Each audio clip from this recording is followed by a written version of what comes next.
مولاي صل وسلم دائما أبدا على حبيبك خير الخلق كلهم مولاي صل وسلم دائما أبدا على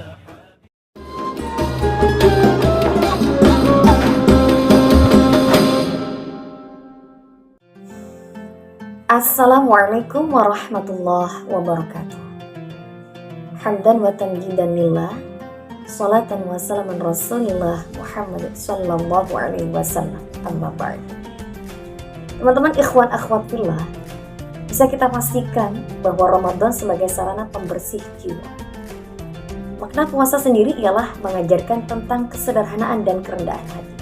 Rasa lapar saat berpuasa dapat membersihkan hati dari sifat tamak, rakus, ria, dengki, sehingga mampu melahirkan jiwa yang lembut dan tidak sombong.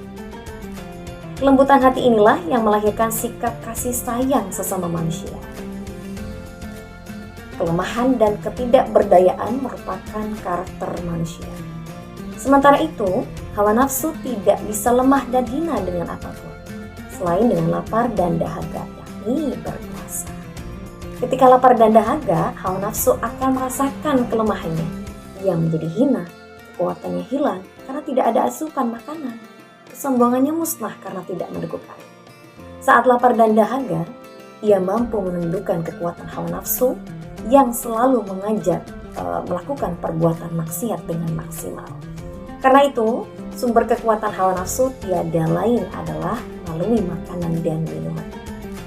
Apalagi berpuasa di bulan Ramadan ini, di bulan yang suci, di bulan yang istimewa, di mana dilipat gandakannya kebaikan dengan pahala. Awal bulan Ramadan ini adalah rahmat, pertengahannya ampunan, sedangkan akhirnya adalah terbebas dari neraka. Amin. Teman-teman ikhwan akhwat fillah, puasa juga bisa sebagai penyucian diri. Hakikat puasa adalah membiasakan jiwa yang bersih dari nafsu sekaligus sebagai sarana pembersihan jiwa yang biasa disebut dengan tazkiyatun nafs. Proses pembersihan jiwa ini dilakukan dengan menghentikan perilaku dosa dan maksiat dan sifat-sifat tercela yang mengotori hati. Penyucian jiwa di sini adalah menyucikan aspek rohaniah kita, seperti halnya membersihkan badaniah, yang keduanya harus dibersihkan setiap saat. Khususnya dalam momentum puasa ini, mari kita lebih berhati-hati dalam mengobati hati dan jiwa kita, menjauhkan hati dari perasaan suudzon, hasad, ujub, sombong, dan sejenisnya. Dan hendaklah membiasakannya dengan perasaannya husnuzon, qanaah, tawadhu', sehingga dengan begitu atas izin Allah Subhanahu wa taala, hati kita akan lebih tenang. Kita akan lebih bahagia dalam menjalani kehidupan baik dalam momentum Ramadan ini maupun kehidupan mendatang. Wallahu a'lam. Teman-teman ikhwan akhwat fillah, wajib hukumnya bagi seorang muslim untuk mengimani dan mencari perhatian Allah Subhanahu wa taala agar selalu dicintai olehnya. Banyak amalan yang bisa dikerjakan untuk mendekatkan diri kepada Allah Subhanahu wa taala. Sebagai orang yang beriman, seorang muslim diperintahkan untuk selalu mendekatkan diri kepada Allah Subhanahu wa taala. Tujuannya tidak lain agar bisa lebih dicintai olehnya, sehingga akan dapat banyak keberkahan dalam hidup kita. Teman-teman ikhwan akhwat fillah, untuk mendekatkan diri kepada Allah Subhanahu wa taala ada begitu banyak cara, apalagi di bulan yang suci dan istimewa ini, seperti sholat 5 waktu, tadarus Al-Quran, sedekah, memperbanyak bersyukur kepada Allah, dan ibadah-ibadah hati lainnya. Al-Quran menyebutkan kata syukur sebanyak 70 kali. Tentu karena syukur adalah hal yang sangat penting untuk hamba Allah Subhanahu wa taala. Dengan banyak bersyukur, maka seorang muslim itu termasuk orang yang mendapatkan ridho Allah Subhanahu wa taala. serta menjadi salah satu cara untuk mendekatkan diri kepadanya. Bersyukur bisa dilakukan dengan menyadari sepenuhnya bahwa segala nikmat dan rezeki yang didapatkan semata-mata merupakan karunia dan kemurahan Allah Subhanahu wa Ta'ala. Bersyukur dengan lisan bisa dilakukan dengan mengucapkan Alhamdulillah. Bersyukur dengan tindakan bisa dilakukan dengan selalu berlaku baik. Jika seorang muslim mau bersyukur dengan tindakan, jika seorang muslim mau bersyukur, maka sungguh Allah Subhanahu wa Ta'ala akan menambah kenikmatan kepadanya.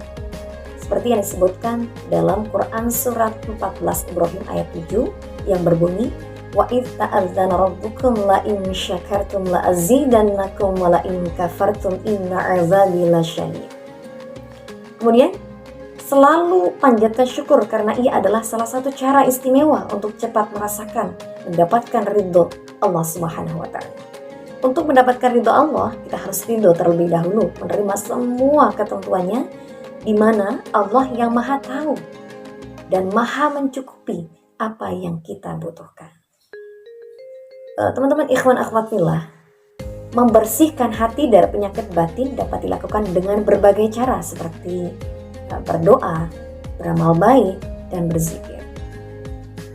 Kemudian, cara-cara membersihkan hati mungkin bisa kita lakukan dengan memperkuat iman dan meyakini, memperbaiki keyakinan kepada Allah Subhanahu wa Ta'ala, membaca Al-Quran dan merenungkannya, berdoa dan memohon perlindungan kepada Allah.